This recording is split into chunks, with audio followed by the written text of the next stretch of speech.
Hey guys, tonight we begin with something that might lull you into the deepest sleep of your life, the utterly exhausting reality of World War II survival. We're diving into what life was really like for ordinary people caught in history's deadliest conflict. Forget the heroic Hollywood movies with their perfectly groomed actors and dramatic music. Those were the sanitized version for people who needed their war stories served with a side of hope and a happy ending. The truth is, if you were dropped into World War II as an average civilian, you probably wouldn't last 48 hours, let alone 6 years. You'd be dead faster than a London air raid siren could warn you to take cover, and believe me, those sirens were pretty quick when the Luftwaffe came calling. So before you get comfortable in your modern bed with its miracle of central heating and structural safety, take a moment to like the video and subscribe, but only if you genuinely enjoy what I do here. And let me know in the comments where you're tuning in from and what time it is for you. It's always fascinating to see who's joining us from around the world as we explore the lives of people who never got to experience global connectivity because their telegraph lines kept getting bombed by enemy aircraft. Now dim the lights, maybe turn on a fan for that soft background hum, and let's ease into tonight's journey together. A journey through rationing, blackouts, and the kind of survival that makes modern problems look like choosing between premium streaming services.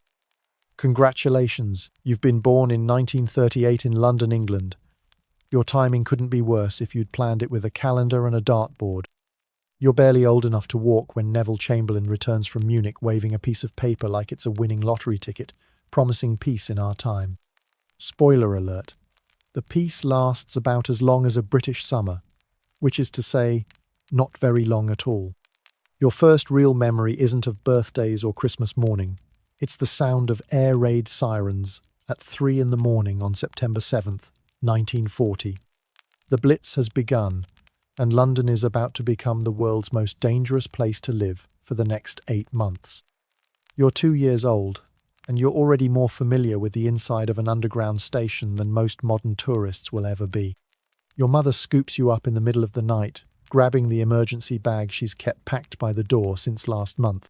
Inside are the family's gas masks, including yours, which looks like something designed to give children nightmares for decades. The rubber smells terrible. The glass eyepieces fog up instantly, and wearing it feels like being suffocated by a very determined octopus with poor hygiene. "Come on, love," your mother whispers, but her voice is tight with the kind of fear that even 2-year-olds can recognize. Time for another sleepover with the trains. The underground station is already packed with families who had the same idea. Hundreds of people spread across the platform with blankets, suitcases, crying babies, and the collective understanding that sleeping on concrete next to railway tracks is preferable to sleeping in beds that might be turned into rubble by German bombs. The air is thick with unwashed bodies, fear, sweat, and the lingering smell of cigarettes that everyone smokes because lung cancer seems like a future problem, when present problems include high explosives falling from the sky. Your family claims a spot near the wall, laying down blankets that will become your bed for the next several months.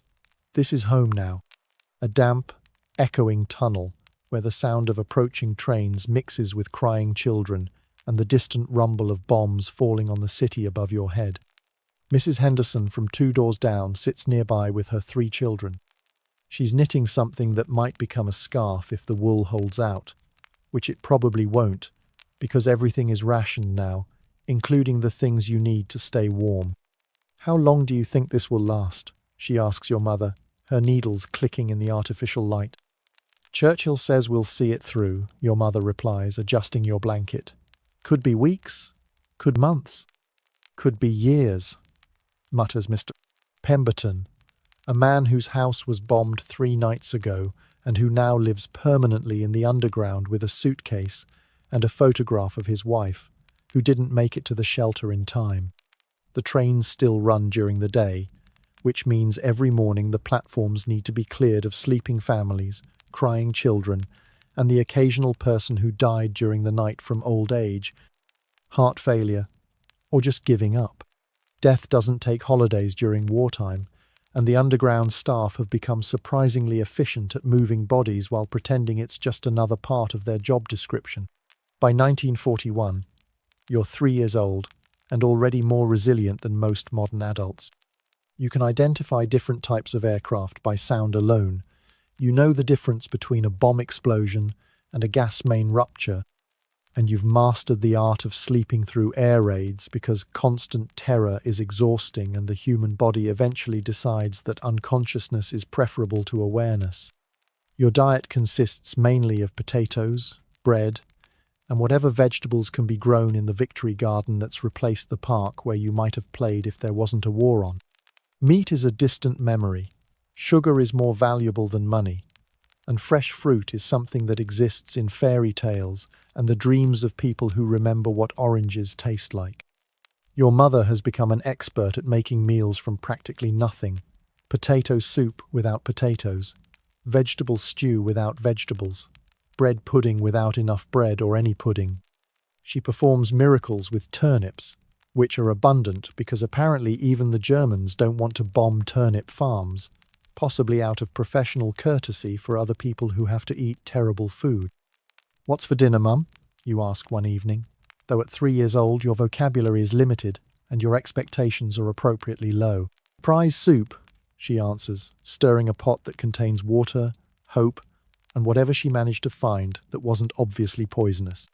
The surprise is that it tastes like sadness with a hint of desperation, seasoned with the tears of people who remember when food was something you enjoyed rather than something you endured to avoid starvation. Rationing has turned grocery shopping into a complex mathematical equation involving ration books, queue management, and the interpersonal skills necessary to convince shop owners that your family deserves the last tin of whatever they're hoarding behind the counter. Your mother spends more time standing in lines than she does sleeping, which isn't difficult because sleep has become a luxury that requires either exhaustion or alcohol, and alcohol is also rationed. The ration book becomes your family's most valuable possession. 2 ounces of butter per week, if there is butter. 4 ounces of bacon, if there is bacon. 1 pound of sugar per month, which has to last because sugar doesn't grow on trees in wartime Britain, and the trees that might have sugar have been chopped down to build aircraft or burned for fuel because coal is also in short supply. Your clothing consists of hand-me-downs from children who've either outgrown them or died, which in wartime London is an unfortunately common way to acquire new wardrobe items. Everything is patched, repatched, and then patched again until the patches have patches, and the original fabric is just a memory held together by thread and stubborn determination. "Make do and mend" is the government slogan, which is propaganda speak for, "You're not getting new things until this war ends, so learn to love your holes." By 1942, you're 4 years old and the war has become your normal. You don't remember peacetime because peacetime ended when you were barely walking. This is life. Air raids, rationing, blackouts, and the constant presence of adults who smile too brightly while discussing things like casualty reports and invasion plans in voices they think children can't understand. The blackout means every window in London is covered with thick curtains or painted black to prevent light from helping German bombers navigate. Street lights are turned off, car headlights are covered with special shields, and walking anywhere after dark requires either exceptional night vision or a willingness to stumble into things while hoping they're not people, holes, or unexploded bombs. Your neighbourhood has changed considerably since the war began. Half the houses on your street are gone, replaced by rubble piles that children use as playgrounds until adults shout at them to get away from the unexploded ordnance. The corner shop where your mother used to buy sweets has become a crater where Mr. Blank Jameson and his entire family disappeared one Tuesday night when a £500 bomb decided their building looked like a reasonable target. The new neighbours are usually people whose previous homes have been reduced to architectural memories. They arrive with suitcases, shell-shocked expressions, and stories about losing everything except their lives, which under the circumstances counts as winning. Mrs. Davies moved in next door after her house in Stepney was flattened during a particularly enthusiastic bombing raid. She talks to herself constantly, but quietly, as if she's having conversations with people who used to be there but aren't anymore. "Morning, Mrs. Davies," your mother says when they meet in the hallway. "Oh, hello, dear," Mrs. Davies replies, then turns slightly and adds, "Yes, Albert, I told her about the roof tiles. No, I haven't forgotten about the insurance." Albert was her husband. Albert died 3 months ago when their house collapsed. Albert exists now only in Mrs. Davies' conversations and the increasingly common phenomenon of people talking to ghosts because the living are either dead, missing, or too traumatized to maintain normal social interactions. School, when it happens, takes place in whatever building hasn't been bombed recently. Your classroom moves frequently, sometimes to church basements, sometimes to reinforced shelters, and occasionally to actual school buildings that have managed to avoid being turned into rubble by German engineering students with a specialized degree in explosive architecture. Your teacher, Miss Patterson, is 25 years old and looks 45 because stress ages people faster than time, and wartime stress is particularly efficient at turning young adults into exhausted shells who teach children arithmetic while listening for air raid sirens. "Children," she announces one morning, "today we're going to practice our multiplication tables and our emergency procedures. Can anyone tell me what 8 times 7 equals?" "56, miss," says Tommy Richardson, whose father is somewhere in North Africa fighting Rommel and whose mother works nights in a munitions factory, making the bullets that might keep Tommy from having to learn German instead of arithmetic. "Very good, Tommy. Now what do we do when we hear the air raid siren?"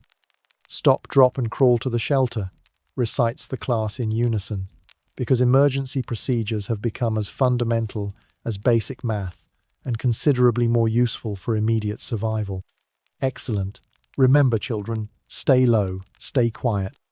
And don't look up at the pretty lights in the sky, because those pretty lights are incendiary bombs designed to turn your neighborhood into a giant barbecue with you as the main course." Miss Patterson doesn't actually say that last part, but she thinks it, because teachers in wartime develop a very dark sense of humor as a coping mechanism for the daily reality of trying to educate children who might not live long enough to use their education. By 1943, you're 5 years old and starting to understand that the war isn't going to end next week like the adults keep promising. The optimistic predictions have been replaced by grim determination and the kind of gallows humor that develops when people realize they're living through history rather than just reading about it in books. The food situation has moved from challenging to creative survival. Your mother has learned to make coffee from acorns, tea from whatever leaves aren't obviously poisonous, and meat substitutes from ingredients that would make modern vegans weep with sympathy for actual vegetables. Spam has become a luxury item, which tells you everything you need to know about how desperate the food situation has become. "What's in the stew tonight, Mum?" you ask. Because at 5 you've learned that asking direct questions sometimes yields useful information about what you're about to put in your mouth.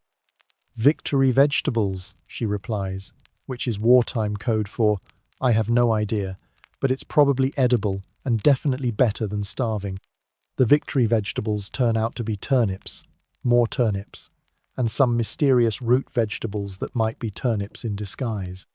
Turnips have become the foundation of British wartime cuisine, not because they're delicious, but because they grow in bombed-out soil and apparently contain enough nutrients to keep people alive, if not happy.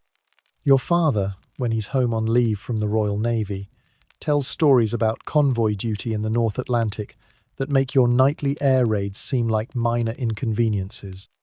He describes German U-boats, freezing temperatures that turn spray into ice before it hits the deck, and supply ships that disappear in explosions visible from 20 miles away. "The merchant sailors are the real heroes," he says, sitting at the kitchen table in his uniform that smells like diesel fuel and fear. "They keep running the convoys even though they know the odds. 40% casualty rate on some runs. 40%. That means nearly half the ships don't make it home." Your mother pours him tea that's mostly hot water with ambitious colouring and asks the question that wives ask when they don't really want to know the answer. How dangerous is it really? Your father looks at her with the expression men get when they're trying to decide between honesty and kindness, and eventually settles on something in between. Dangerous enough that I appreciate being here drinking terrible tea instead of being out there not drinking anything because I'm at the bottom of the Atlantic Ocean.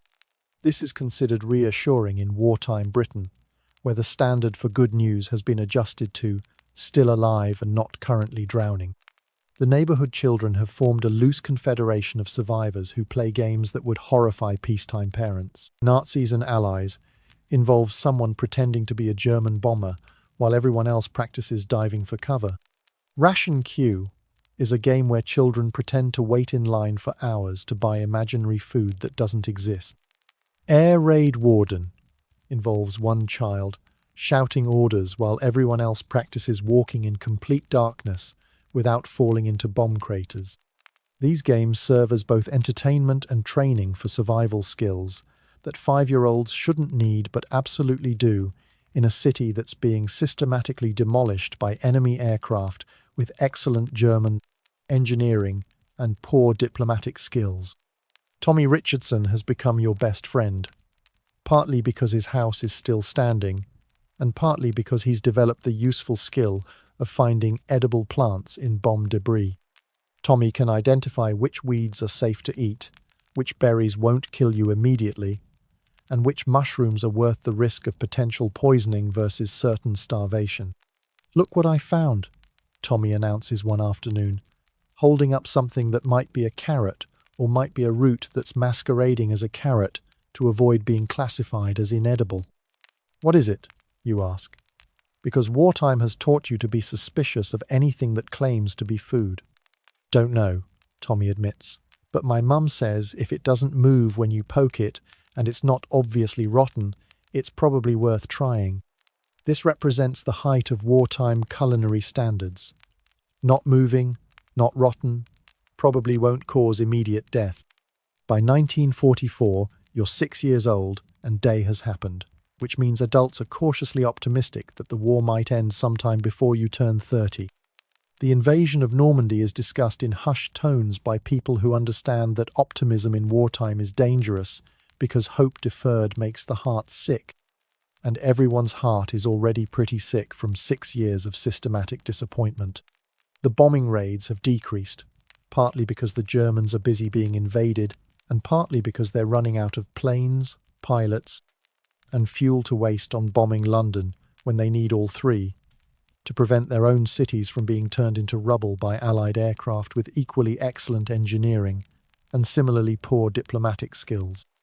But just when things seem to be improving, the Germans introduce their latest innovation in civilian terror, the V1 flying bomb, also known as the doodlebug or buzz bomb, depending on whether you're trying to make it sound cute or terrifying. These are unmanned aircraft filled with explosives that fly over London, making a distinctive buzzing sound until the engine cuts out, at which point you have approximately 15 seconds to find cover before the explosion turns whatever's nearby into a crater with architectural pretensions. The psychological effect of the V1 is particularly sophisticated. During regular air raids, you could take shelter and wait for the all clear. With the V1, there's no warning except the sound of the engine. And when that sound stops, you'd better be somewhere else, or you're about to become part of the local geography in a very permanent way. "Do you hear that?" your mother asks one afternoon as you're walking home from the shops with your weekly ration of disappointment and root vegetables. You both stop and listen. In the distance, the unmistakable buzz of a V1 approaches like the world's most dangerous bumblebee with anger management issues. "Where is it?" you ask, scanning the sky for the small black shape that represents immediate danger with wings. "There." Your mother points to a dot in the distance. "Quick, love, into the underground." You run toward the nearest station entrance, along with dozens of other people who have learned to interpret the sound of approaching death and respond with the appropriate level of panic mixed with efficiency.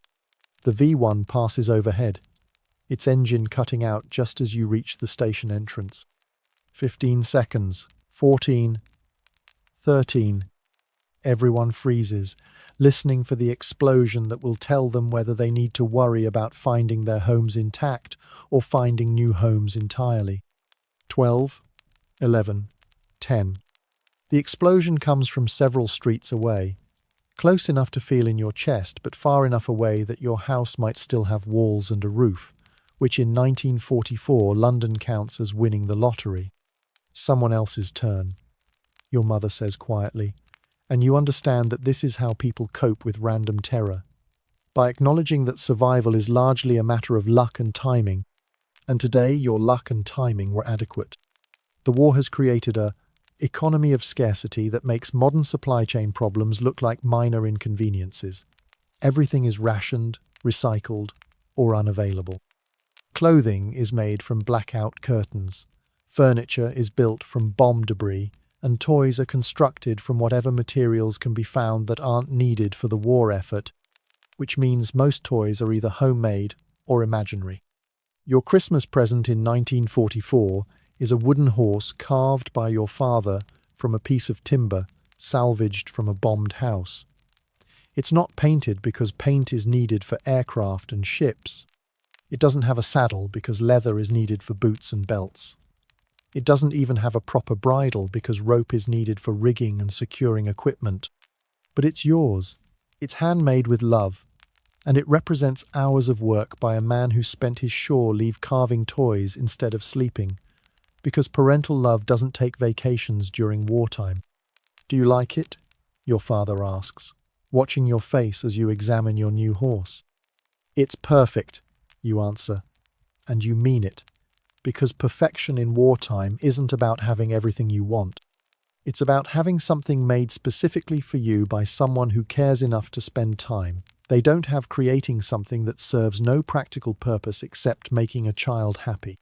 You name the horse Churchill, after the Prime Minister, because Churchill is brave, stubborn, and refuses to give up even when everything seems hopeless, which are excellent qualities for both prime ministers and wooden horses during wartime. The neighbourhood has developed its own ecosystem of survival and mutual aid. Mrs. Henderson trades knitting services for vegetables. Mr. Pemberton repairs shoes in exchange for food. Your mother mends clothing for other families in return for help with childcare when she needs to spend entire days standing in queues for rations that may or may not exist. Takes a village, Mrs. Henderson says one evening as she teaches your mother a new knitting stitch that makes wool last longer by using less of it, which is mathematical magic that would impress modern accountants. Takes a war to build a village, your mother replies, and they both understand that the crisis has created communities that wouldn't have existed in peacetime, when people had enough resources to manage independently and no pressing need to develop complex social networks based on mutual survival. By 1945, you're 7 years old, and the war is finally ending. Though nobody wants to celebrate too early because premature celebration in wartime is considered bad luck, poor planning, and potentially dangerous if the enemy decides to make a last-minute effort to ruin everyone's victory party. V-Day arrives on May 8, 1945, and London erupts in celebrations that combine 6 years of suppressed joy with exhaustion so profound that many people celebrate by crying, sleeping, or sitting quietly while trying to remember what peace feels like.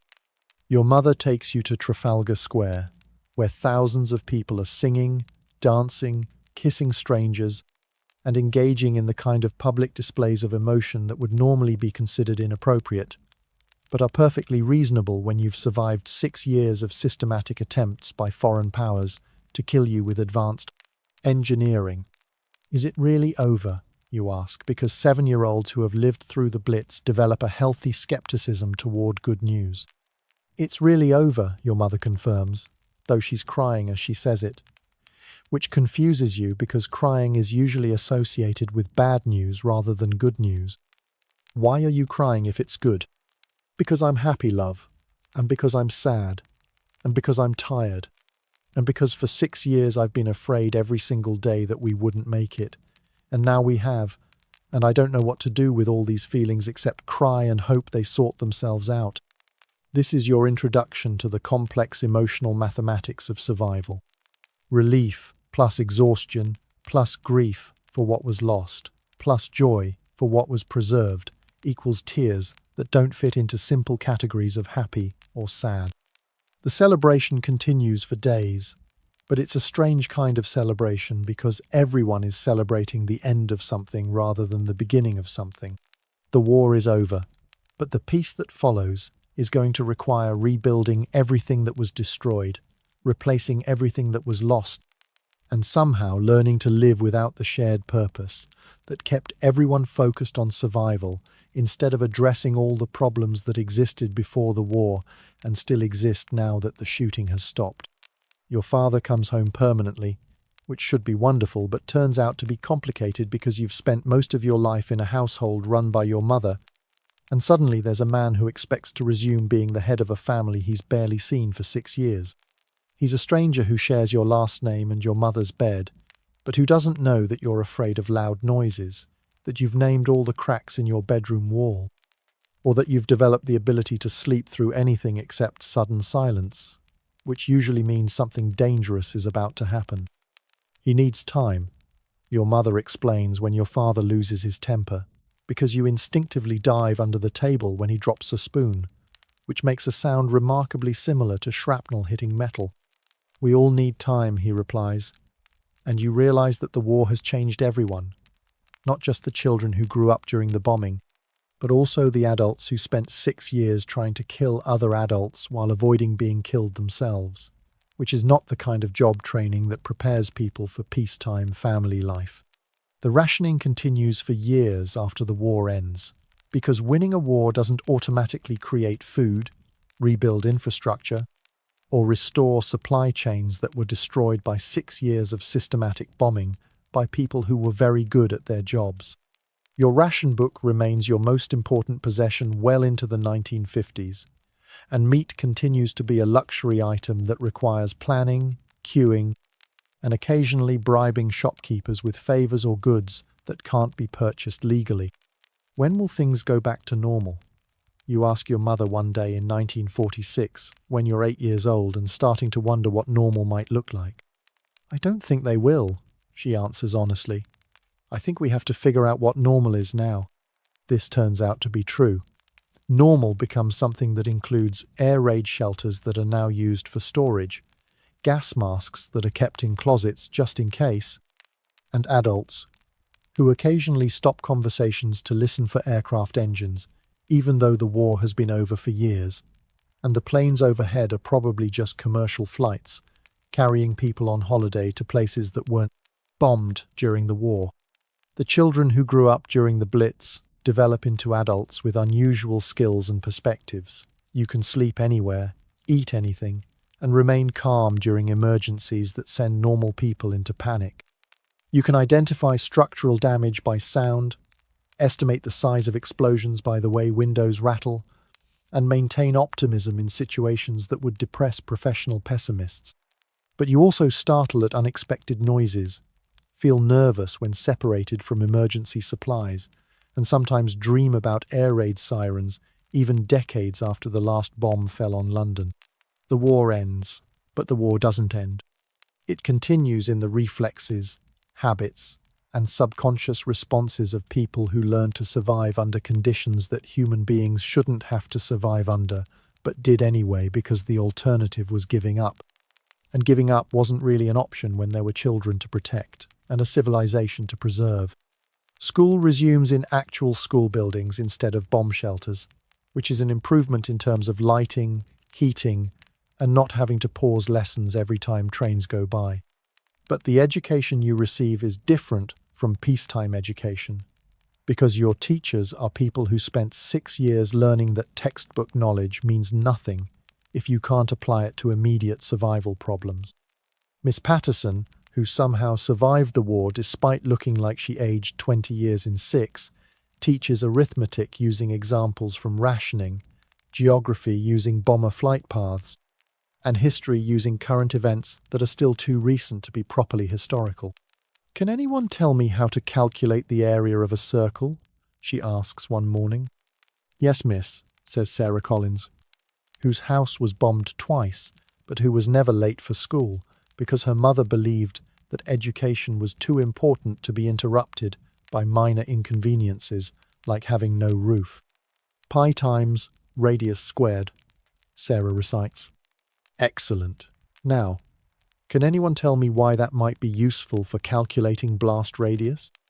This is how wartime children learn mathematics, through practical applications that involve explosive engineering and survival calculations that peacetime children learn through word problems about trains leaving stations and farmers planting crops. Your generation grows up with a different relationship to authority, government, and social institutions than children who grew up during peacetime.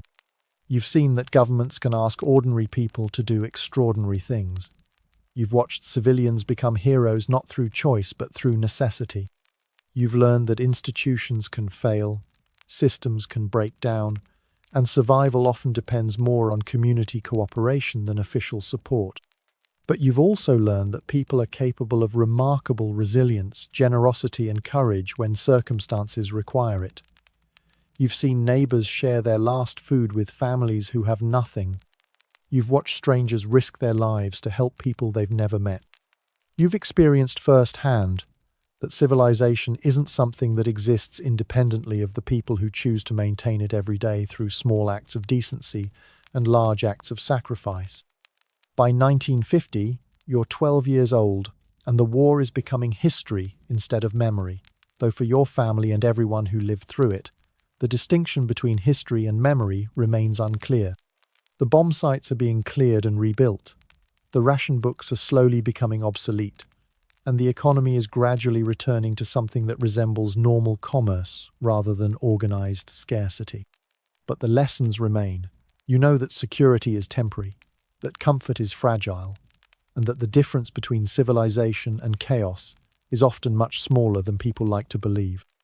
You also know that ordinary people are capable of extraordinary things when they have no choice but to be extraordinary, and that survival is less about individual strength and more about collective determination to keep trying, even when trying seems pointless.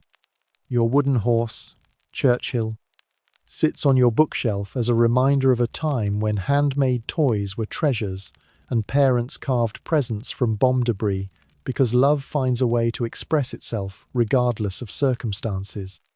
The horse is battered now, missing part of one ear and carrying scratches from years of play, but it represents something that can't be destroyed by bombing, rationing, or fear.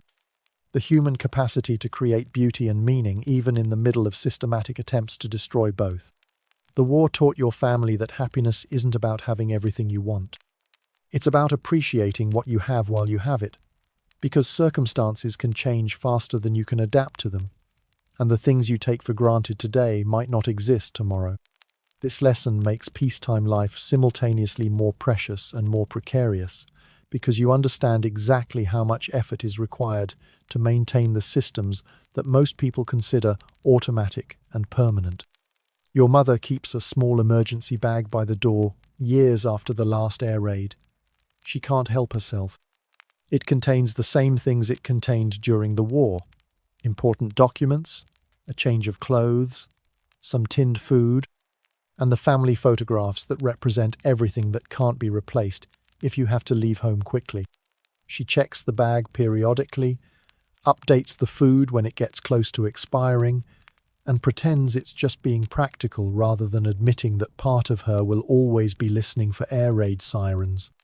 Old habits, she says when your father teases her about the bag.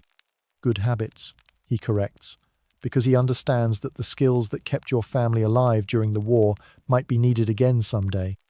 And it's better to have them and not need them than to need them and not have them. This becomes the family philosophy.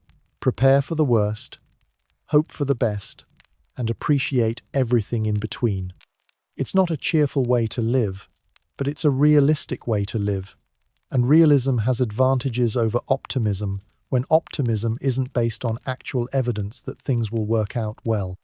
The neighborhood children who survived the war develop into teenagers with unusual perspectives on risk, safety, and normal life. You can handle emergencies that would panic adults who grew up during peacetime. You don't get upset about minor inconveniences because you've experienced major inconveniences and understand the difference. You appreciate simple pleasures like hot food, warm beds, and quiet nights because you remember when none of those things were guaranteed. But you also have trouble with peacetime problems that require long-term planning and delayed gratification. When you've spent your formative years focused on immediate survival, it's difficult to develop habits based on the assumption that the future will resemble the present. Why save money when money might become worthless? Why make plans when plans can be destroyed by circumstances beyond your control? Why worry about things that might happen in 10 years when you've learned that the next 10 minutes can contain enough danger to make 10 years irrelevant? Your teachers try to help wartime children adjust to peacetime expectations, but it's complicated because the teachers are also trying to adjust to peacetime expectations after spending 6 years teaching children how to survive air raids rather than how to pass examinations that assume the existence of a stable society with predictable institutions and reliable infrastructure. You need to think about your future, Miss Patterson tells the class one day in 1950. 1. When you're 13 and supposedly old enough to begin making decisions about education and career paths. What if there isn't a future? Asks Tommy Richardson, who has developed into a teenager with excellent survival skills and a tendency toward existential pessimism that makes perfect sense if you understand his formative experiences. There will be a future, Miss Patterson insists, though she doesn't sound entirely convinced herself, and you need to be prepared for it. We are prepared for it, you point out. We can survive anything. That's not the same as being prepared for a future that includes university, careers, marriage, and raising children in a world that isn't actively trying to kill everyone. This is your introduction to the concept that survival skills and life skills are different categories of knowledge, and that the abilities that kept you alive during wartime might not be the abilities that will help you succeed during peacetime. Learning to sleep in bomb shelters doesn't prepare you for learning to sleep in dormitories. Learning to eat whatever food is available doesn't prepare you for learning to cook food that people actually want to eat. Learning to remain calm during emergencies doesn't prepare you for learning to remain calm during job interviews, first dates, or parent-teacher conferences. Your father finds work at a factory that makes civilian goods instead of military equipment, which requires him to learn new skills and adjust to working conditions that don't include the possibility of enemy bombing. The transition is difficult because wartime work had a clarity of purpose that peacetime work lacks. During the war, everyone understood that their job was helping to win the war and save civilization. During peace, it's harder to understand how manufacturing household appliances contributes to anything more meaningful than economic growth and consumer satisfaction. I miss it sometimes, he admits one evening while reading the newspaper and discovering that peacetime news is mostly about politics, economics, and social problems that seem trivial compared to organized attempts at national destruction. You miss the war? Your mother asks, because missing the war seems like the kind of thing that should be discussed carefully. I miss the purpose, he clarifies. I miss knowing that what I was doing mattered. I miss working with people who would do anything to help each other because we were all trying to survive the same threat. The threat is gone, your mother points out. The threat is gone, but so is the cooperation. People are going back to worrying about themselves instead of worrying about everyone. This is the peacetime paradox. The crisis that brought out the best in people also created conditions that were terrible for people. And ending the crisis means losing both the terrible conditions and the best behavior that the conditions inspired. Peace is better than war, but peace doesn't automatically create the social solidarity that war created through shared danger and mutual dependence. Your family settles into peacetime routines that feel strange after years of emergency schedules and crisis management. Meals happen at regular times instead of whenever food is available and air raids aren't happening. Sleep happens at night instead of whenever exhaustion overcomes fear. Planning happens for weeks and months instead of hours and days. But underneath the peacetime routines, the wartime habits persist. Your mother still listens to the radio news several times per day, checking for information about international tensions that might indicate approaching danger. Your father still keeps tools and supplies that would be useful for emergency repairs, evacuation, or survival without modern conveniences. You still feel most comfortable when you know where the exits are and how to get to them quickly. These habits seem paranoid to people who didn't live through the war, but they seem sensible to people who understand that international stability is maintained by systems that can fail and agreements that can be broken by leaders who value power more than peace. The war ended, but the reasons wars happen didn't end. The capacity for human beings to choose violence over cooperation didn't end. The possibility of finding yourself in circumstances that require survival skills rather than life skills didn't end. By 1955, you're 17 years old and facing decisions about education, career, and adult life, in a world that has achieved something resembling stability, but hasn't achieved anything resembling certainty. The Cold War has replaced the Hot War, which means the threat of total destruction still exists, but is managed through diplomacy, espionage, and the kind of international negotiations that assume all parties are rational actors who prefer survival to mutual annihilation. The grammar school you attend is filled with students who fall into two categories: children who lived through the war and children who were born after it ended. The difference between these groups is immediately obvious to anyone who understands what to look for. The wartime children are quieter, more serious, and better at sharing resources. The post-war children are louder, more optimistic, and better at complaining about problems that the wartime children consider minor inconveniences. "This food is terrible," complains James Morrison, a boy who was born in 1946 and has never eaten anything worse than school cafeteria food prepared by cooks, who have access to actual ingredients in reasonable quantities. "It's not terrible," you reply automatically, because you remember when terrible food meant food that might kill you rather than food that simply didn't taste good. How can you say that? "It's completely inedible." "It's completely edible. I can tell because I'm eating it, and I'm not dead." This exchange illustrates the fundamental difference between children who learn to evaluate food based on nutritional survival value and children who learn to evaluate food based on taste preferences and aesthetic presentation. Both approaches have merit, but they represent different relationships to scarcity, safety, and the basic requirements for staying alive. Your teacher, Mr. Williams, is a veteran who spent 4 years fighting in North Africa and Italy before returning to England to discover that teaching peacetime children requires different skills than leading wartime soldiers. He understands both groups of students, but struggles to bridge the gap between their experiences and expectations. "Some of you lived through extraordinary circumstances," he tells the class one day during a history lesson that covers the war you remember as childhood rather than historical events. "Others of you have grown up during ordinary circumstances. Both experiences are valuable, but they create different perspectives on what constitutes normal life." "What's normal?" asks Sarah Collins, who survived 2 house bombings and still flinches when planes fly overhead, even though the planes are now commercial aircraft carrying passengers on holiday rather than military aircraft carrying explosives for civilian targets. "Normal is what you're used to," Mr. Williams answers, which means normal is different for different people, and understanding that difference is important for getting along with people whose normal doesn't match your normal.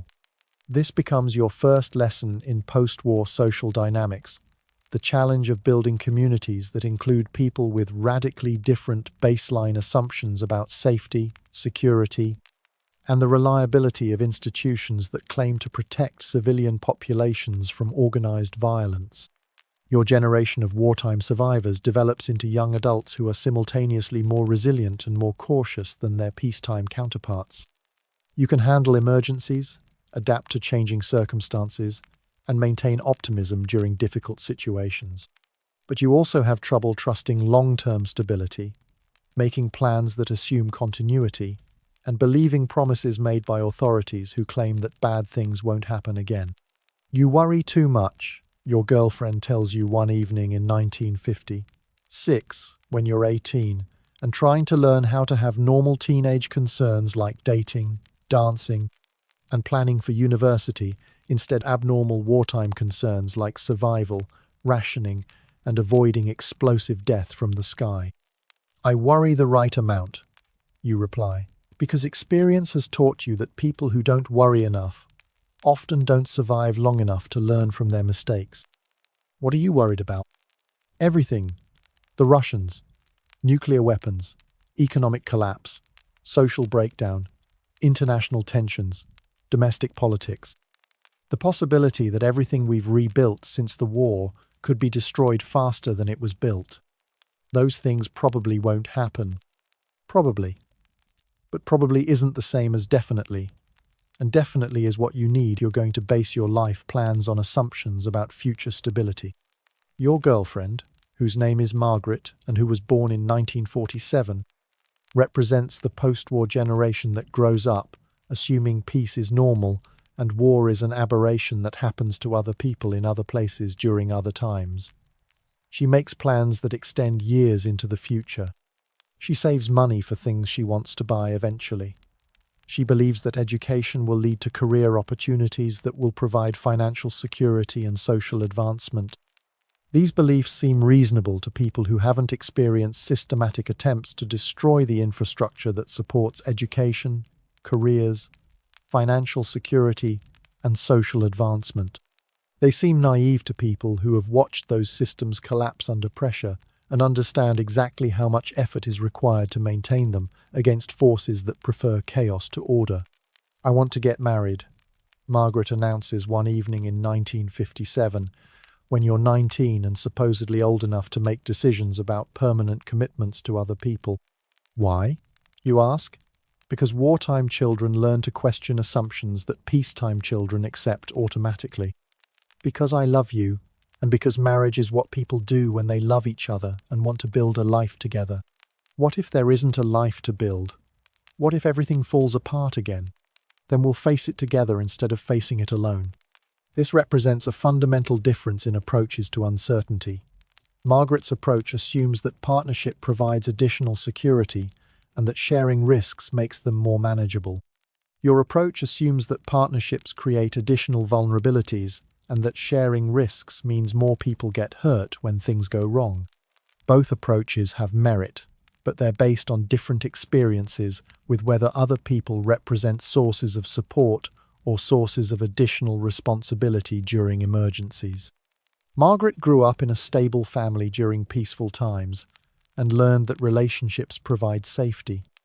You grew up in a family under attack during wartime and learned that relationships provide motivation to survive, but also create additional people to worry about protecting. You marry Margaret in 1958, partly because you love her, and partly because the alternative is spending your life alone with your wartime memories and peacetime anxieties, which seems like a waste of whatever time you have before the next crisis arrives. The wedding is small, inexpensive, and practical, because you've learned not to invest too heavily in celebrations that assume the future will resemble the present. Your father gives a speech at the reception that summarizes the wartime generation's approach to marriage, family, and long-term planning in an uncertain world.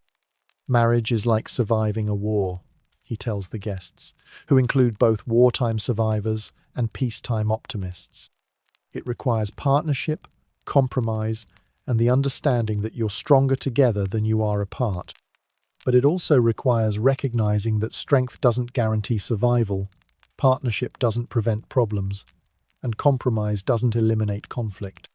What it does guarantee is that whatever happens, you'll face it with someone who has chosen to face it with you. The speech is simultaneously romantic and pessimistic, which accurately reflects the worldview of people who have experienced both the best and worst of human behavior under extreme circumstances. Love exists, but love doesn't prevent war. Partnership matters, but partnership doesn't guarantee peace.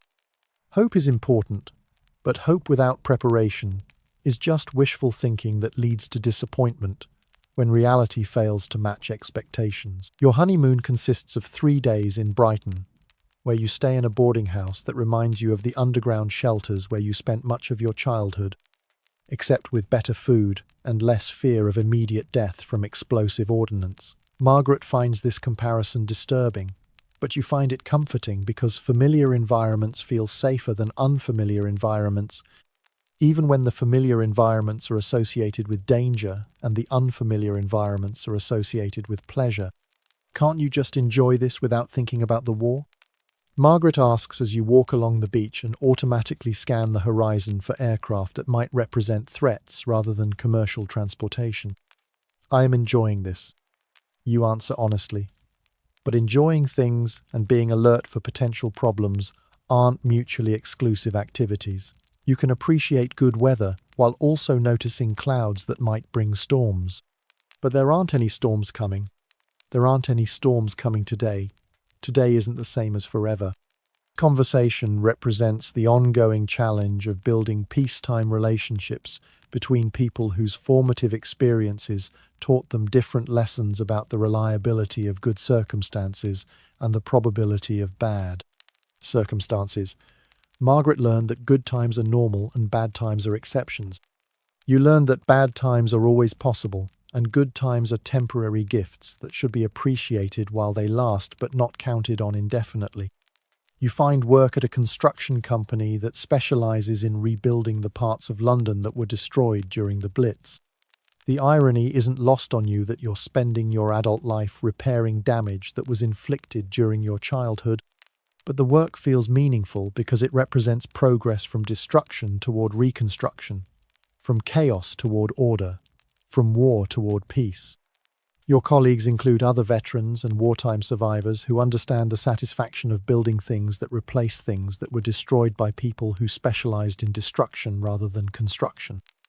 The work is physical, practical, and results in visible improvements to neighborhoods where you played in bomb craters as a child and now help construct buildings where other children will play in parks instead of rubble piles. Good to see this place looking normal again, says Bill Henderson, whose father was killed during a bombing raid in 1941 and who now works as a foreman supervising construction projects that turn bomb sites into housing estates. Is it normal, you ask? Because the new buildings look different from the old buildings that were destroyed, and different doesn't necessarily mean normal. Normal enough. People need places to live. Doesn't matter if the places are exactly the same as the places that got bombed, as long as they keep the rain out and don't fall down when you close the door. This represents the practical approach to post-war reconstruction. Focus on functionality rather than authenticity, solve immediate problems rather than preserving historical accuracy, and build for current needs rather than nostalgic preferences for how things used to be before the war changed everything permanently. Your first child is born in 1959, a daughter you name Elizabeth after the current queen, who represents continuity and stability in a world that has experienced considerable discontinuity and instability. The baby is healthy, which seems like a minor miracle after growing up during a time when healthy babies were no more guaranteed than healthy adults, adequate food, or structural safety. Margaret approaches motherhood with the confidence of someone who grew up assuming that babies survive childhood as a matter of course. You approach fatherhood with the anxiety of someone who understands exactly how many things can go wrong and how quickly circumstances can change from safe to dangerous without warning or preparation time.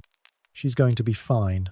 Margaret assures you when you check on the baby multiple times during the night to make sure she's still breathing, still warm, and still protected from threats that probably don't exist, but might exist because threats that probably don't exist sometimes do exist when you're not expecting them. Probably, you agree, but probably isn't the same as definitely. You can't protect her from everything. I can try. This represents the fundamental challenge of peacetime parenting for wartime survivors, balancing the desire to provide security with the understanding that absolute security doesn't exist, and that overprotection can be as harmful as underprotection if it prevents children from developing the independence and resilience they'll need when their parents aren't available to protect them. You teach Elizabeth skills that seem excessive to peacetime parents, but seem essential to people who understand that peacetime is a temporary condition that depends on international cooperation, economic stability, and political leadership that prioritizes civilian welfare over military adventure. She learns to find food in wild places, to navigate without maps, to stay calm during emergencies, and to evaluate situations quickly enough to make survival decisions under pressure. Why are you teaching her those things? Margaret asks when she discovers you showing Elizabeth how to identify edible plants and how to signal for help using improvised materials. Because I hope she'll never need them. But hope isn't the same as certainty. She's growing up during peacetime. She won't need survival skills. I grew up during wartime and needed survival skills. But I also grew up during peacetime and needed survival skills. Because peacetime can become wartime faster than children can learn what they need to know to survive the transition. Margaret finds this approach pessimistic, but you find it realistic. Optimism based on current conditions assumes that current conditions will continue indefinitely. Realism based on historical experience assumes that current conditions will continue until they don't, and preparation for change is more useful than faith in continuity. The 1960s arrive with cultural changes that represent generational shifts in attitudes toward authority, tradition, and social institutions. Young people who grew up during peacetime develop different relationships to rules, restrictions, and the authorities who claim the right to make decisions about other people's lives. They question assumptions that wartime survivors accepted as necessary for collective survival. Why should we do what they tell us to do? Asks your neighbor's son, a teenager who was born in 1948 and has never experienced circumstances that made obedience to authority a matter of life and death rather than a matter of personal preference. Because sometimes they know things you don't know, you answer, though you understand that this explanation doesn't satisfy people who have never needed to trust authorities whose decisions determined whether they lived or died. How do we know they know things we don't know? You don't. But sometimes you have to make decisions based on incomplete information, and sometimes the people in charge have access to information that you don't have access to. What if they're wrong? Then they're wrong, and you deal with the consequences of their wrongness along with everyone else who trusted them. This conversation illustrates the generational difference between people who learned that authority figures can make mistakes, but that rejecting all authority during emergencies usually leads to worse outcomes than accepting imperfect leadership, and people who learn that authority figures often make decisions based on self-interest rather than public interest, and that questioning authority is a civic responsibility rather than a dangerous rebellion. Both perspectives have merit, but they create tension between people who prioritize stability and people who prioritize justice, between people who value order and people who value freedom, between people who focus on collective survival and people who focus on individual rights. Elizabeth grows up during this period of social change and develops perspectives that combine wartime pragmatism with peacetime idealism. She understands that systems can fail and institutions can be corrupted, but she also believes that people can work together to create better systems and more accountable institutions. She appreciates security but doesn't want security that comes at the expense of justice. She values stability but doesn't want stability that prevents necessary changes. I want to make things better, she tells you when she's 15 years old and trying to decide what to study at university. Better than what? You ask, because better is a relative term that requires baseline comparisons.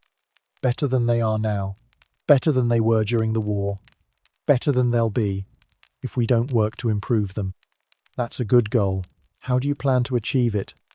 I don't know yet, but I know I want to try. This represents the optimism of people who grew up with enough security to believe that improvement is possible and enough education to understand that improvement requires effort rather than hope. Elizabeth's generation has the luxury of working for better conditions rather than just working for survival, but they also have the responsibility of maintaining the systems that provide that luxury while working to improve them. Your marriage to Margaret evolves into a partnership that combines different approaches to uncertainty, planning, and risk management. She provides optimism that balances your pessimism. You provide caution that balances her confidence. Together, you create a household that prepares for problems while hoping they won't occur, that values stability while adapting to change, that appreciates security while working to extend security to other people who haven't been as fortunate. We're good together. Margaret observes one evening in 1968. When you've been married for 10 years and survived the transition from newlyweds to parents to middle-aged people, with mortgages, responsibilities, and the understanding that adult life involves constant decisions about priorities, resources, and the allocation of time and energy. We are, you agree. We balance each other out. You keep me realistic. I keep you hopeful. Hope and realism aren't opposites. They're different approaches to the same challenge. What challenge? Living in an uncertain world with other people who are also trying to live in an uncertain world while creating enough stability and security for everyone to have the chance to build decent lives. This represents the mature understanding that emerges from combining wartime experience with peacetime reflection. The recognition that security is a collective achievement that requires both individual responsibility and social cooperation, both practical preparation and optimistic commitment to improvement. By 1970, you're 32 years old and Elizabeth is 11, old enough to understand family history but young enough to consider the war ancient history rather than formative experience. She knows the stories, but stories aren't the same as memories, and memories aren't the same as lived experience that shapes fundamental assumptions about safety, security, and the reliability of peaceful conditions. Tell me about the war again, she requests one evening when she's working on a school project about 20th century history. What do you want to know? What was it really like? Not the historical facts. What was it like to live through it? You consider how to explain experiences that shaped your entire worldview to someone whose worldview was shaped by completely different experiences.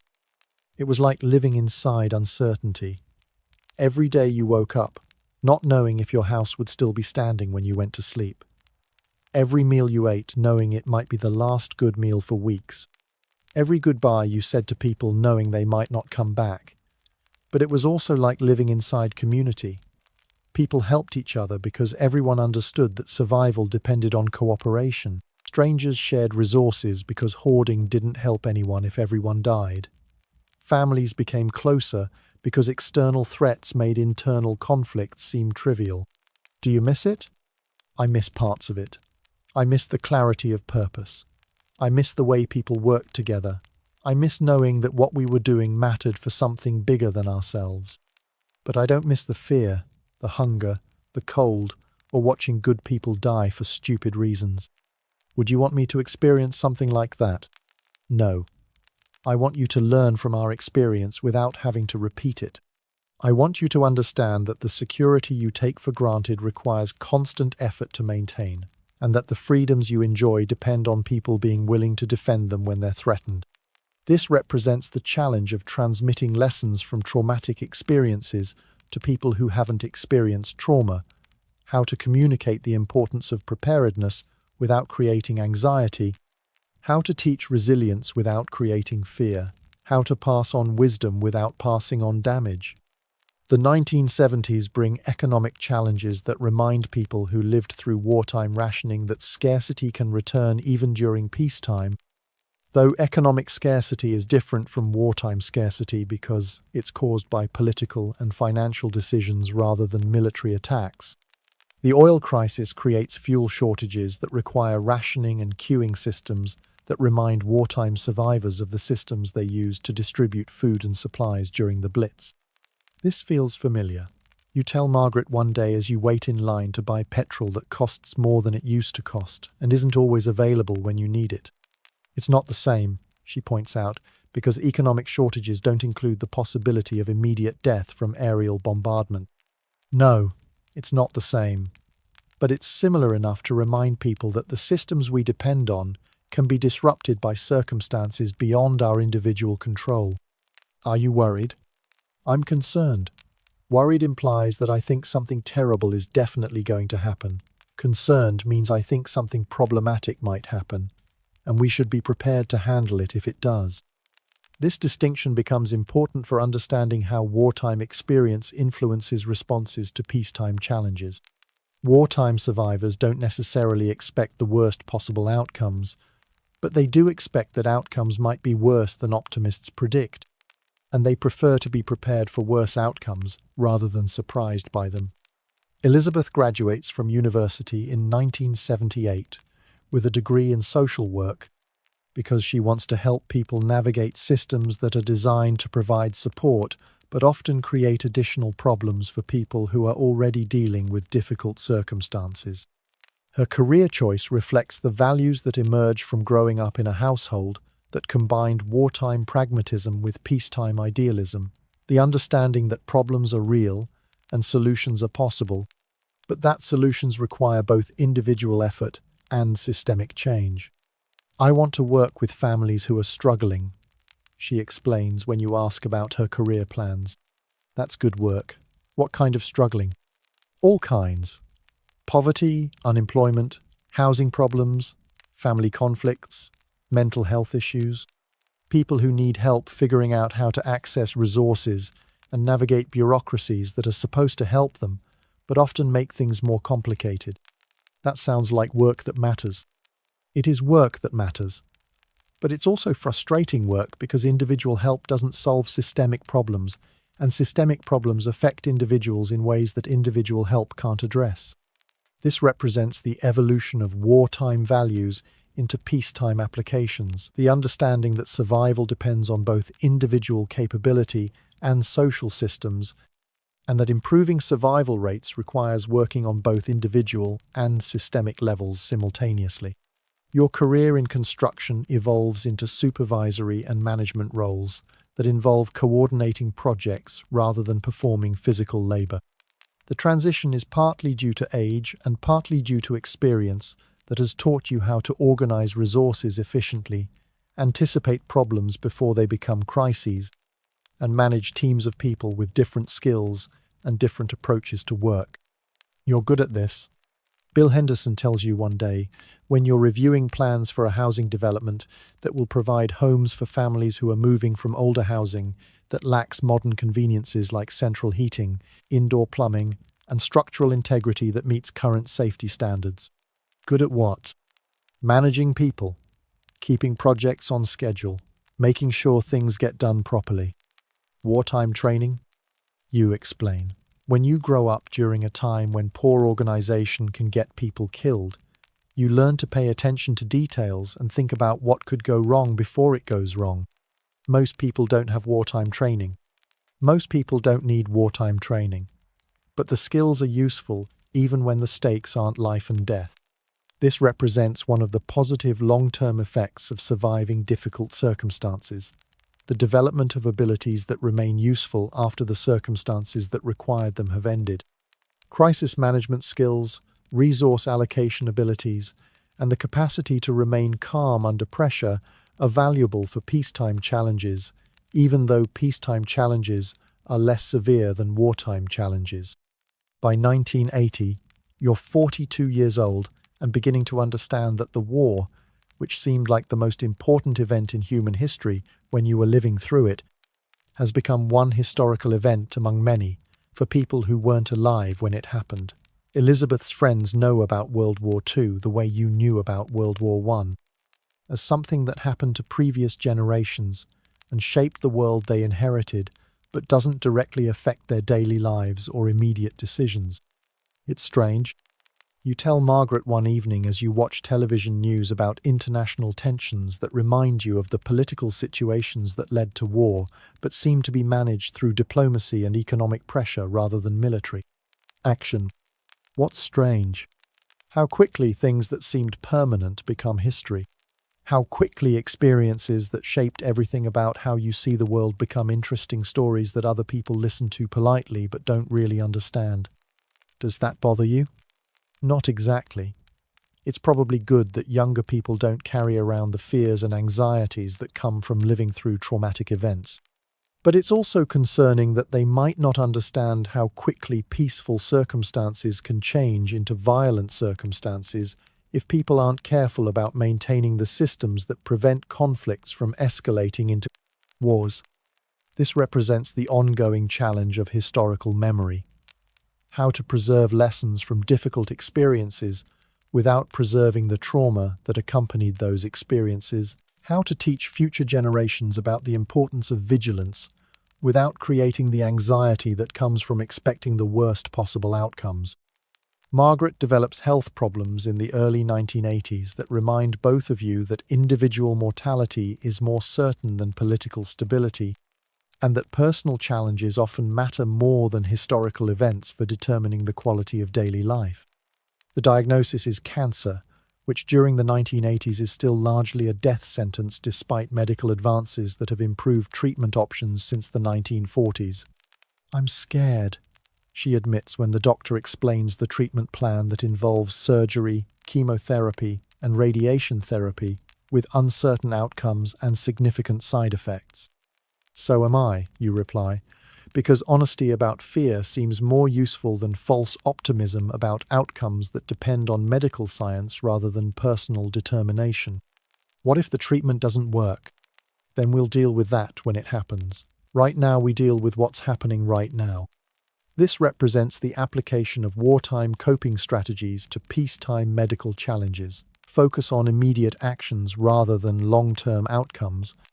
Take problems one at a time, rather than trying to solve everything simultaneously, and maintain hope without depending on hope to solve practical problems that require practical solutions. The treatment process is difficult for Margaret, and difficult for you in different ways. She experiences physical suffering that medicine can reduce but not eliminate. You experience the emotional suffering that comes from watching someone you love endure pain while being unable to fix the situation through effort, determination, or any of the personal qualities that helped you survive wartime challenges. "This is harder than the war," you tell Elizabeth one day when Margaret is in the hospital receiving chemotherapy that makes her sicker before it makes her better. "Why? During the war, we could do things. We could take shelter, follow safety procedures, help each other, work together to survive external threats. With this, all we can do is trust medical professionals and hope the treatment works. There's no action that guarantees better outcomes. But there's still action. You can be there for her. You can make sure she knows she's not facing this alone." That's true, but it's a different kind of action than the kind I learned during the war. This represents the recognition that different types of challenges require different types of responses, and that the skills that help people survive external threats aren't necessarily the skills that help people survive internal threats, like illness, aging, or other forms of personal vulnerability that can't be addressed through preparation, cooperation, or determination alone. Margaret survives the cancer treatment, though the experience changes both of you in ways that are difficult to describe to people who haven't faced the possibility of losing someone whose presence has become essential to your understanding of what makes life worth living. The recovery process is slow and involves adjusting to physical limitations and emotional changes that are permanent rather than temporary. "I feel different," she tells you one evening in 1984, when she's been in remission for 2 years, but still lives with the uncertainty that comes from knowing that cancer can return without warning or prevention. Different how? More grateful for ordinary things, more aware that good health is temporary, more interested in spending time with people I care about, and less interested in spending time on things that don't matter. That sounds like wisdom. It sounds like getting older. But maybe wisdom and getting older are the same thing, if you pay attention to what experience teaches you. This represents the mature understanding that emerges from surviving multiple types of challenges, the recognition that life is simultaneously more fragile and more resilient than young people understand, and that the passage of time provides perspective that makes some problems seem less important, while making other problems seem more important. Elizabeth marries in 1985, choosing a partner who shares her commitment to social work and her belief that individual actions can contribute to systemic improvements, even when systemic improvements require more than individual actions. The wedding is larger than yours was, reflecting both the economic prosperity of the 1980s and the cultural expectation that weddings should be celebrations rather than practical arrangements for partnership during uncertain times. "It's a different world," you observe to Margaret as you watch Elizabeth and her husband dance to music that sounds nothing like the music you remember from your youth. Different how? More optimistic, more confident that good things will continue and bad things won't happen, more focused on happiness and personal fulfillment instead of survival and duty. Is that good or bad? Both. Good, because people should be able to focus on happiness when they have the security to do so. Bad, because happiness depends on security, and security depends on people understanding that it requires maintenance and protection. This represents the ongoing tension between appreciating peacetime prosperity and worrying about the complacency that peacetime prosperity can create if people assume that current conditions are permanent rather than achievements that require ongoing effort to maintain. Your grandchildren, born in the late 1980s and early 1990s, grow up in a world that bears little resemblance to the world you knew as a child. They have access to technology that seems like science fiction, educational opportunities that were unimaginable during wartime, and economic security that allows them to make choices based on personal interests rather than immediate survival needs. But they also grow up in a world where the lessons learned during World War II have become historical abstractions rather than living memories, where international cooperation is taken for granted rather than recognized as a fragile achievement, and where the systems that provide security and prosperity are assumed to be permanent rather than understood as accomplishments that require constant effort to preserve. "Tell us about the war, Grandpa." Your grandson requests one evening when he's 8 years old and working on a school project about family history.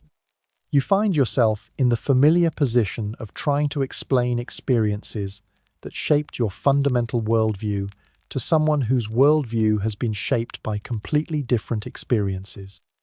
The challenge is to communicate the importance of the lessons without communicating the trauma that taught them, to pass on wisdom without passing on fear.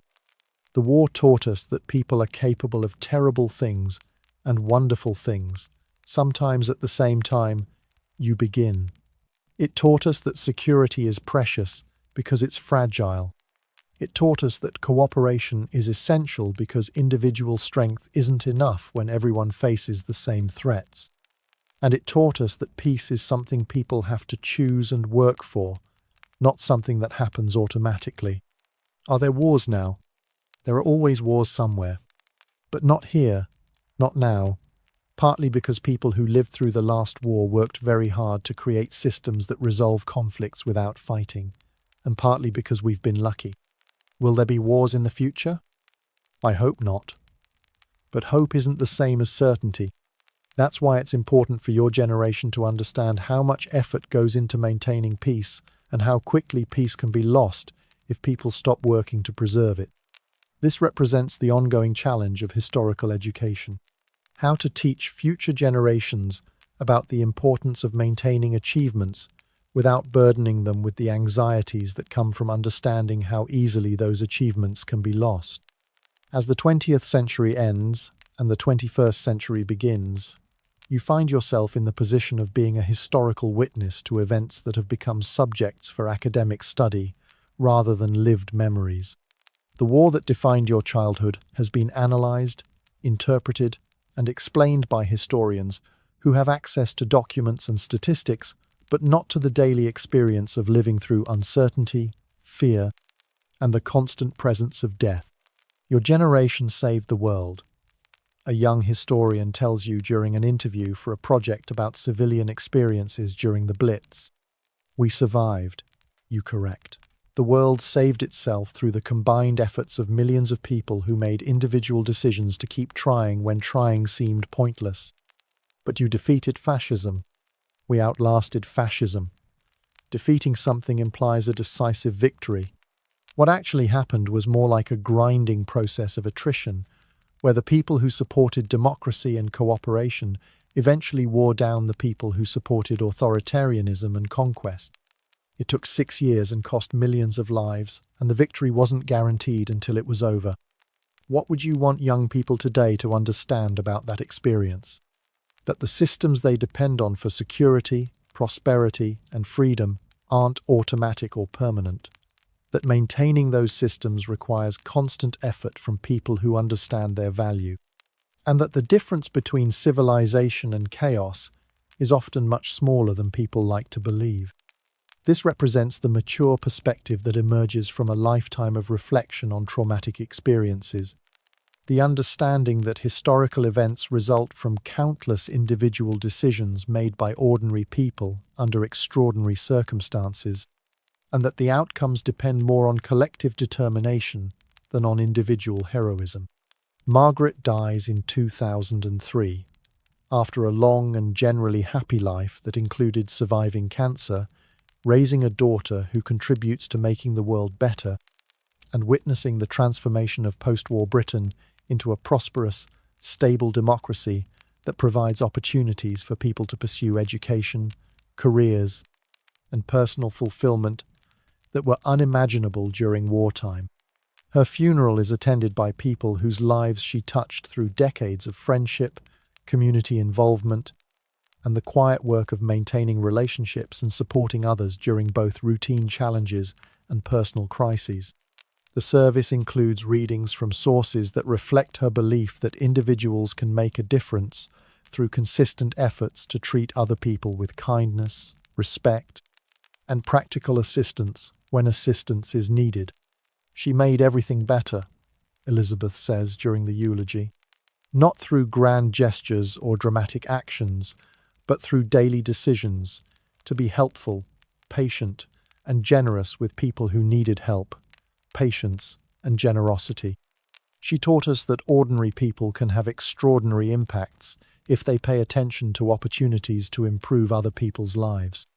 You spend the years after Margaret's death living independently in the house you shared for decades, surrounded by memories of a partnership that lasted more than 40 years and produced a family, a community of friends, and a legacy of values that emphasize both individual responsibility and collective care for people who need support. The world continues to change in ways that sometimes seem promising and sometimes seem concerning.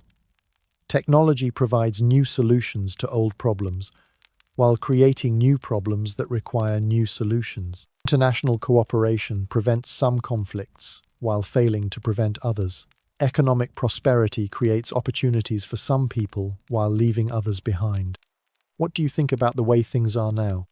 Elizabeth asks during one of her regular visits in 2010, when you're 72 years old and she's 51, old enough to have adult children and career accomplishments of her own. Better than they were during the war, you answer. Not as good as they could be. About what you'd expect from human beings trying to solve complicated problems with imperfect information and conflicting interests. Are you optimistic about the future? I'm realistic about the future. People will continue to make both good decisions and bad decisions. Some problems will be solved, and new problems will be created. Some progress will be made, and some progress will be lost.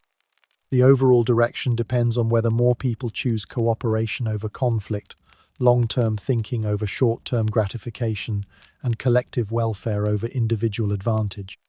That sounds like cautious optimism. It's experienced hope based on understanding what's possible and what's difficult, than hope based on assuming that things will automatically get better without effort. This represents the worldview that emerges from combining wartime experience with peacetime reflection. The understanding that positive outcomes are possible but not inevitable, that progress requires work and can be reversed, and that maintaining civilization is an ongoing project that requires participation from each generation. As you enter your 80s in the 2010s, you find yourself increasingly conscious of being one of the last people with personal memories of World War II. The other children who lived through the Blitz are becoming elderly. and the adults who lived through it are mostly gone. Soon the war will be entirely historical rather than partly remembered, entirely academic rather than partly personal. This transition represents both loss and progress. Loss because lived experience provides insights that historical analysis can't capture. Progress because societies that have moved beyond traumatic experiences into peaceful prosperity have achieved something worth celebrating, even if that achievement requires constant effort to maintain. I want to understand what it was really like. Your great-grandson tells you one afternoon when he's 15 years old and trying to complete a school project about family history during the 20th century. You find yourself, once again, trying to explain experiences that shaped your fundamental understanding of life to someone whose fundamental understanding has been shaped by completely different experiences. The challenge remains the same: how to communicate important lessons without overwhelming him with information that might create anxiety about problems he's unlikely to face. It was like living inside uncertainty while trying to maintain hope. You tell him. Every day required decisions about how to balance caution with optimism, how to prepare for problems while working for solutions, how to protect yourself and your family while also helping other people who needed protection. It was terrible and inspiring at the same time. Terrible because of the constant fear, hunger, and loss. Inspiring because of the way people helped each other and refused to give up, even when giving up seemed like the reasonable response to impossible circumstances. How did you not give up? Mostly because giving up wasn't really an option. When you're responsible for other people and other people are depending on you, you keep going because stopping means everyone fails together. Also because we didn't know how long it would last. If someone had told us in 1939 that the war would continue for 6 years, some people might have given up. But since we only knew about today and tomorrow, we could manage today and tomorrow, and eventually today and tomorrow added up to survival. What was the hardest part? The uncertainty. Not knowing if your family would be alive when you came home. Not knowing if your home would be standing when you got back from the shelter. Not knowing if the food you had today would be the last food for weeks. Not knowing if the war would end next month or next decade. Uncertainty is harder to deal with than actual problems because you can't solve uncertainty with action. You can only endure it with patience and hope. What was the best part? The community. The way strangers became neighbors and neighbors became family because everyone understood that survival depended on cooperation. The way people shared resources they couldn't afford to share because hoarding didn't help anyone if everyone died. The way children and adults learned from each other because traditional age hierarchies mattered less than practical knowledge about staying alive. This conversation represents the ongoing effort to transmit historical wisdom across generational boundaries, to help people who live in security understand both the cost of that security and the effort required to maintain it. Your great-grandson listens carefully and asks thoughtful questions that demonstrate he's trying to understand, rather than just completing an assignment. This gives you hope that some aspects of wartime experience can be communicated to people who haven't lived through war, and that historical lessons can influence contemporary decisions even when the historical circumstances that taught those lessons no longer exist. Do you think something like that could happen again? He asks. Something like that could always happen again, you answer honestly. The specific circumstances that led to World War II are unlikely to be repeated exactly, but other circumstances could lead to other conflicts that would require the same kinds of individual and collective responses. The important thing is to understand that peace and security aren't automatic, that they require constant effort to maintain, and that ordinary people have both the responsibility and the ability to make decisions that support peaceful cooperation rather than violent conflict. How do we do that? By paying attention to what's happening in the world, by supporting institutions that resolve conflicts peacefully, by treating other people with respect even when you disagree with them, by understanding that your individual actions contribute to collective outcomes, and that the collective outcomes determine what kind of world your children and grandchildren will inherit. This represents the practical application of wartime lessons to contemporary challenges. The understanding that maintaining peace and prosperity requires active participation from citizens who understand both the value of what they're protecting and the effort required to protect it. As you move through your final years in the 2010s and 2020s, you watch international events with the perspective of someone who has seen how quickly political tensions can escalate into violent conflicts, how fragile international cooperation can be when national leaders prioritize short-term political advantages over long-term stability, and how important it is for ordinary citizens to understand their role in supporting or undermining the systems that maintain peace. The technology that surrounds modern life seems miraculous to someone who grew up during a time when communication meant letters that might not arrive, and travel meant walking or riding trains that might be bombed. Your great-grandchildren carry devices that provide instant access to information from anywhere in the world, real-time communication with people on other continents, and entertainment options that would have seemed like pure fantasy during the 1940s. But technology doesn't automatically solve the fundamental human problems that led to war during the 20th century. The tendency for people to form groups based on shared identities, and then compete with other groups for resources, territory, and political power. The tendency for leaders to exploit fears and prejudices to gain support for policies that benefit themselves rather than their followers. The tendency for societies to choose short-term solutions that create long-term problems rather than accept short-term costs that would prevent long-term disasters. Technology makes everything easier except the important things. You observe to Elizabeth one afternoon when she's visiting and showing you photographs on her phone of family members who live in other countries and whom you can see and talk to through video calls despite being separated by oceans and continents. What do you mean? Technology makes communication easier, travel easier, access to information easier, but it doesn't make cooperation easier, understanding easier, or wisdom easier. Those still require the same human qualities they've always required: patience, empathy, willingness to listen to people who disagree with you, and commitment to working for solutions that benefit everyone rather than just yourself. Do you think people today have those qualities? Some do, some don't, about the same percentage as during any other time in history. The difference is that technology amplifies both the good and bad aspects of human nature. People who want to help others can help more people more effectively. People who want to hurt others can hurt more people more effectively. The outcomes depend on which group is more organized, more committed, and more successful at convincing other people to support their approach. This represents the mature understanding that emerges from a lifetime of observing historical change. The recognition that technological progress doesn't automatically lead to moral progress, and that each generation faces the same fundamental choices between cooperation and conflict, even though the specific circumstances and available tools change over time. Your final years are spent in the comfortable knowledge that you survived circumstances that killed millions of other people, that you contributed to raising a family and building a community that made the world slightly better than it would have been without your efforts, and that the lessons you learned during the most difficult period of your life remain relevant for people facing different but equally challenging circumstances. The house where you live contains photographs that document nearly a century of personal and historical change.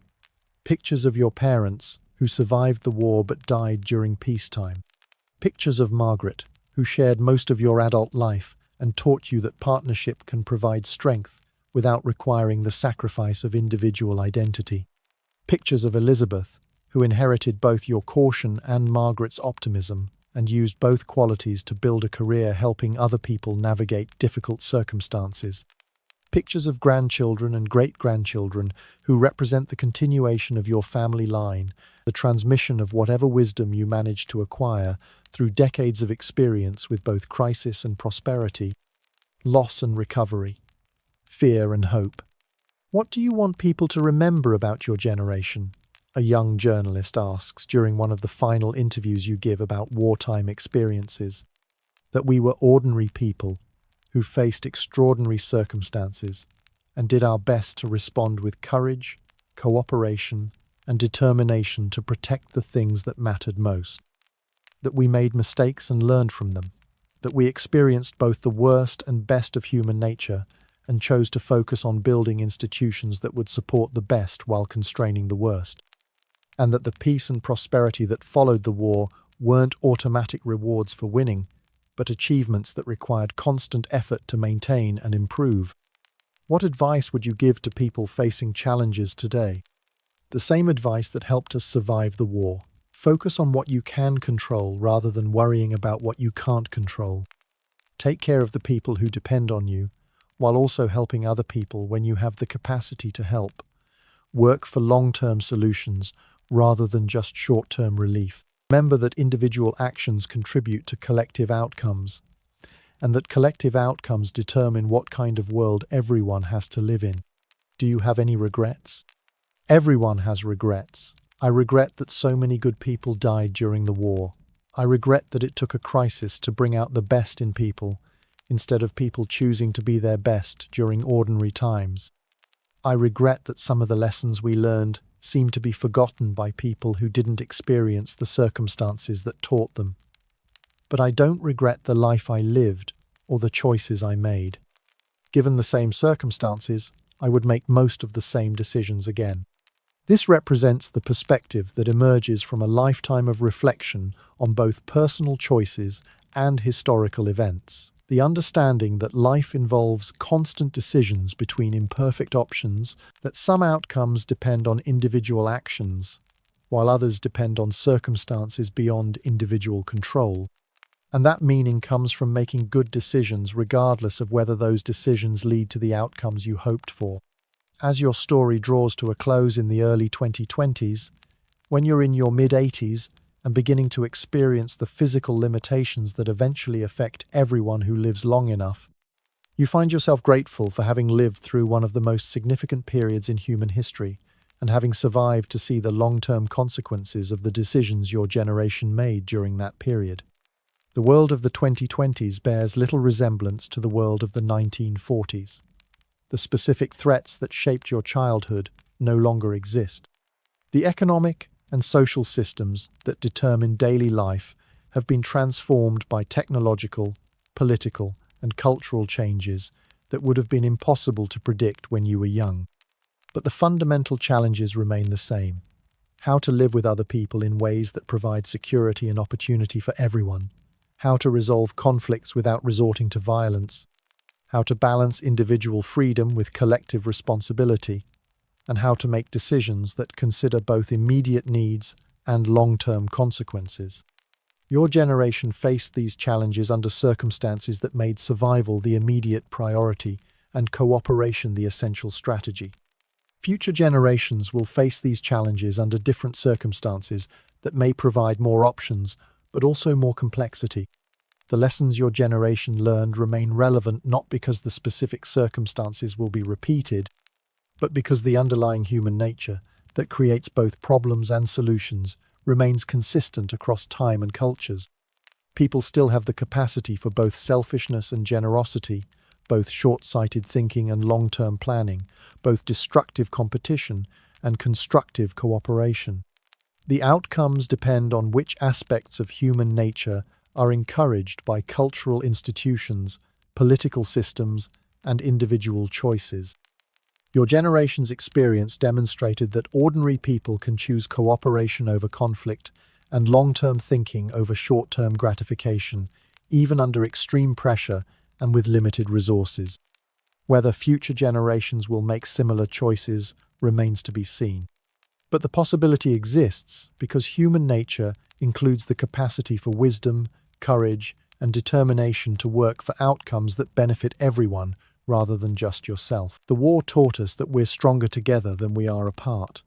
You tell your great-grandson during one of your final conversations about family history and historical lessons. Not just stronger in the sense of being able to survive external threats, but stronger in the sense of being able to create conditions where everyone has the opportunity to live decent lives. How do we stay strong together when people disagree about what decent lives look like?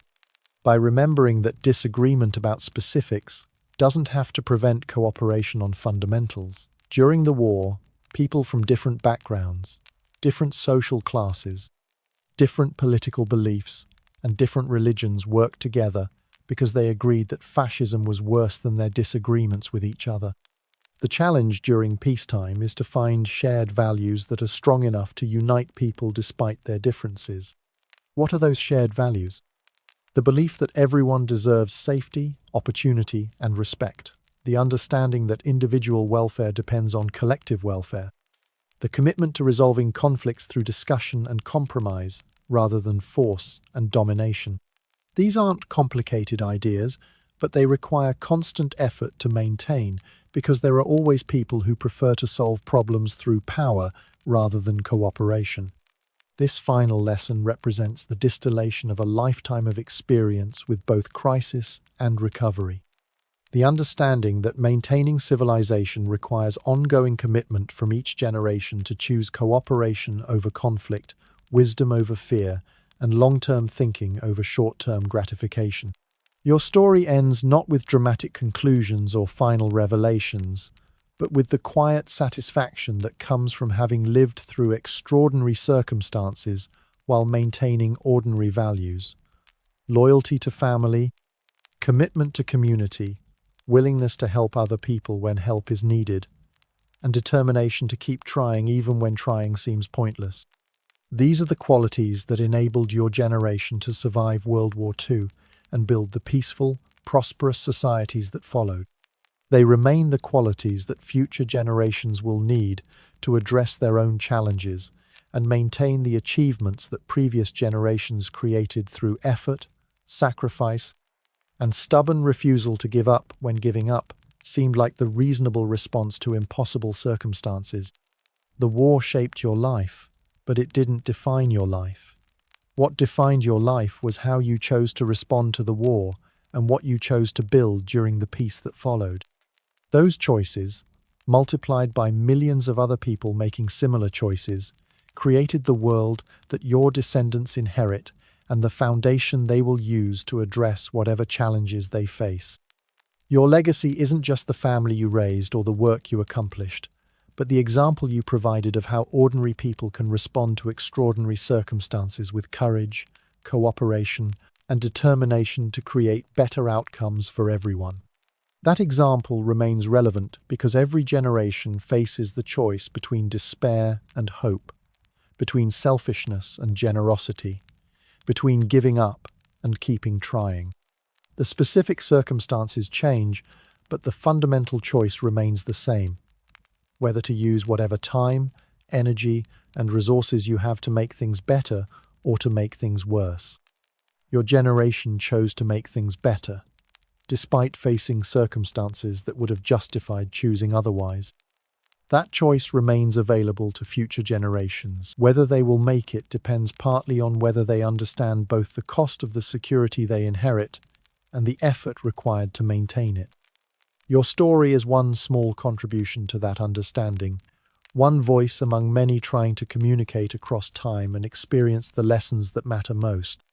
That ordinary people can do extraordinary things when necessity requires it, and that the peace and prosperity that follow extraordinary efforts are achievements worth protecting through continued ordinary efforts to treat other people with respect, to work for solutions that benefit everyone, and to never give up on the possibility that human beings can choose cooperation over conflict when they understand that their individual welfare depends on collective welfare.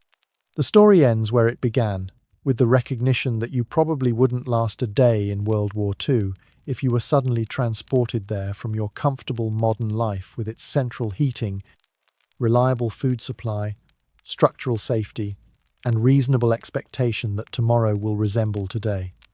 But the people who did last through World War II weren't fundamentally different from you. They were ordinary people who found themselves in extraordinary circumstances and discovered that they were capable of more resilience, more cooperation, and more determination than they had known before.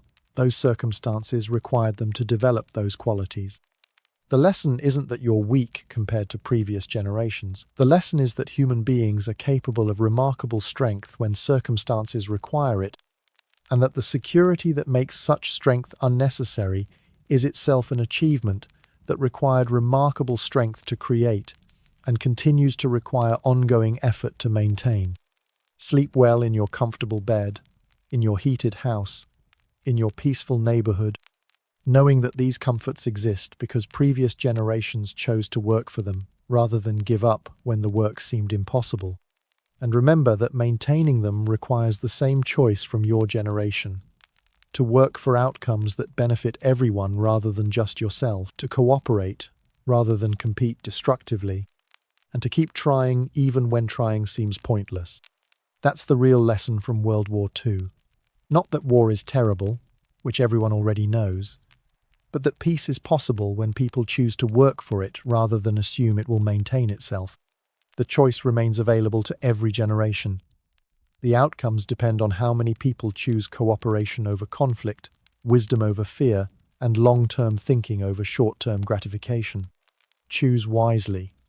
The future depends on it, just as the present depends on the choices made by people who lived through circumstances you can barely imagine, and somehow found the strength to build the world you inherited. Their gift to you is the opportunity to make your own choices about what kind of world you want to leave to the people who will come after you. Use that gift well. They paid for it with everything they had.